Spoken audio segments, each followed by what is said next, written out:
Baik, bismillahirrahmanirrahim. Assalamualaikum warahmatullahi wabarakatuh. Welcome back to my channel. Selamat sore menjelang malam untuk rekan-rekan guru sekalian. Jadi pada video kali ini ya, kembali lagi admin akan mencoba ya mengupdate informasi terbaru ya jelang tahun 2023.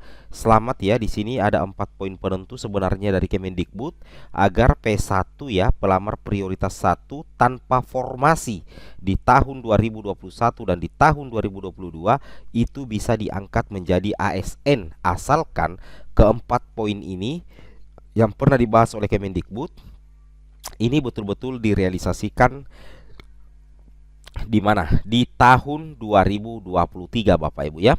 Tapi sebelum kita lanjut, bagi rekan-rekan guru yang baru pertama kali menemukan channel ini, silahkan tekan tombol subscribe dan bantu channel ini untuk segera menembus 90.000 subscriber di tahun ini. Baik, sebelum kita lanjut, kita langsung saja membahas sedikit ya bahwasanya pelamar P1 yang berjumlah berapa ya? 193.954 ya, ternyata di tahun 2022 itu belum bisa keseluruhannya itu diangkat menjadi ASN. Ternyata ada sekitar ya 65 ribuan Bapak Ibu ya, sekitar 65.954 yang ternyata belum bisa diangkat ya di tahun ini. Sehingga akan diperjuangkan kembali oleh Kemendikbudristek di tahun depan ya, tahun 2023. Nah, kira-kira apa sih sebenarnya 4 poin penentu jika betul-betul direalisasikan di tahun 2023, maka secara otomatis P1 tanpa formasi itu bisa diangkat menjadi ASN. Menurut admin pribadi itu ya, ketika 4 poin ini bisa direalisasikan, admin yakin bahwa P1 tanpa formasi itu bisa diangkat menjadi ASN P3K. Nah, dasarnya di sini Bapak Ibu ya. Kami sudah catat di Notepad di Microsoft Word. Di sini yang pertama ada sekitar 65.000 ya. Kita katakan saja 65.954 ya, P1 tanpa formasi. Nah, ini yang 65.954 P1 tanpa formasi itu sebenarnya terdapat kebutuhan Bapak Ibu ya di tahun ini. Nah, posisinya ini belum bisa diangkat karena ternyata formasinya tidak ada diusulkan oleh Pemda. Nah, jadi secara otomatis 65.954 ini bisa langsung diangkat ASN dengan catatan Pemda ajukan formasinya dan sudah melalui koordinasi dengan Kemendikbudristek. Ini sudah pernah dikatakan Kemendikbud ya, bahwasanya yang 65.000 ini sebenarnya bisa diangkat asalkan ada formasi. Jadi begitu Pemda tahun depan mengajukan formasi untuk yang 65.000 ini, maka secara otomatis itu bisa diangkat ya menjadi ASN. Sorry ya, bukan 65.000 Bapak Ibu ya, ada kesalahan sedikit di sini ya, ada. Bukan 65.000 tapi 46.941. Maaf ya, 46.000 ya. Nah, ini totalnya yang belum diangkat 46.000. Sorry ya. 46.941. Admin batuk ya. Nah, ini 46.941 ini sebenarnya bisa diangkat langsung menjadi ASN Bapak Ibu ya, asalkan Pemda di tahun depan itu mengajukan formasinya. Nah, karena kenapa? Karena ini sudah ada kebutuhan.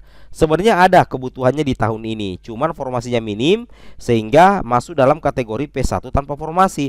Jadi begitu nanti Pemda mengajukan formasinya dan sudah melalui koordinasi dengan Kemendikbud, maka admin yakin 46.941 ini bakalan tuntas di tahun 2023 Bapak Ibu ya. Amin ya, mudah-mudahan saja.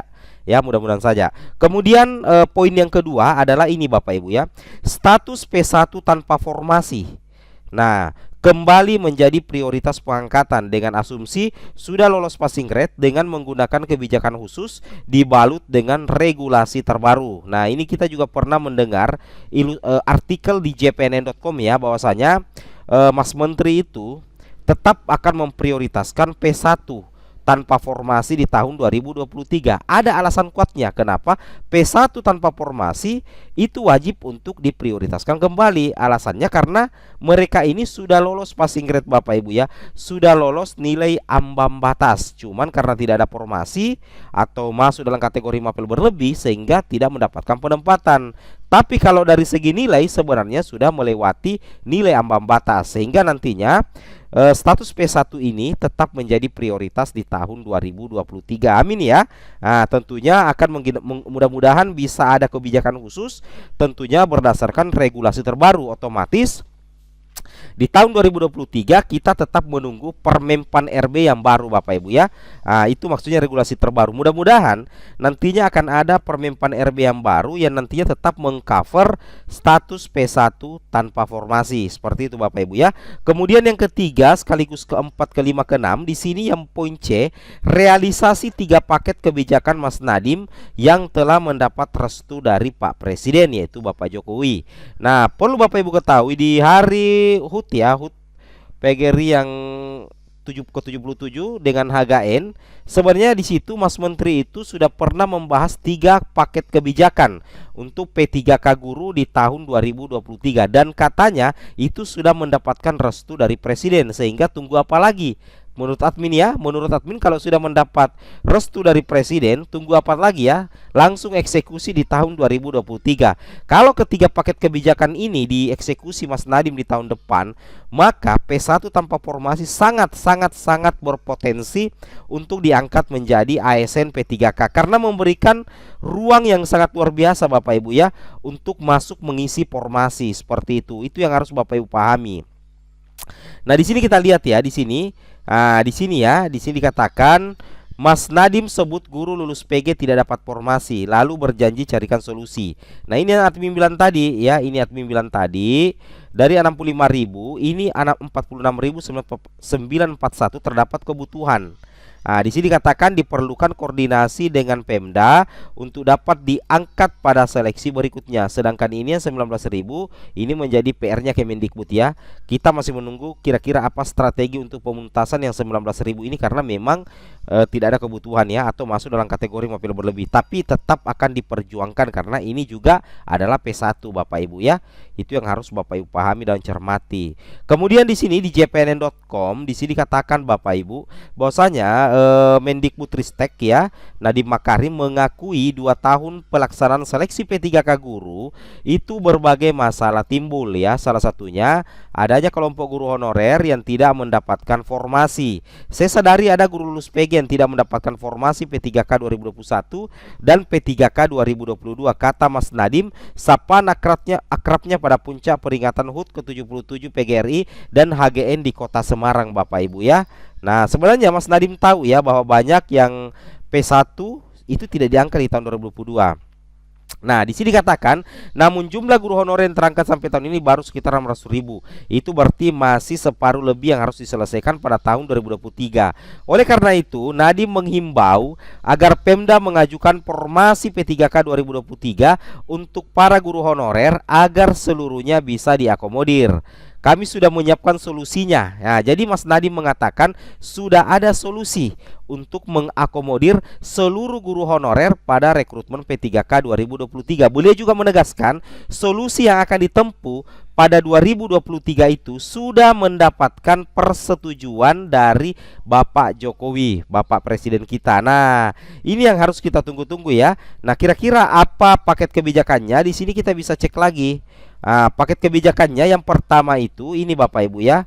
Pertama, jika dalam bulan Februari hingga Maret 2023 formasi tidak diterima 100% dari pemerintah daerah, maka pemerintah pusat bisa melengkapi jumlah formasi P3K.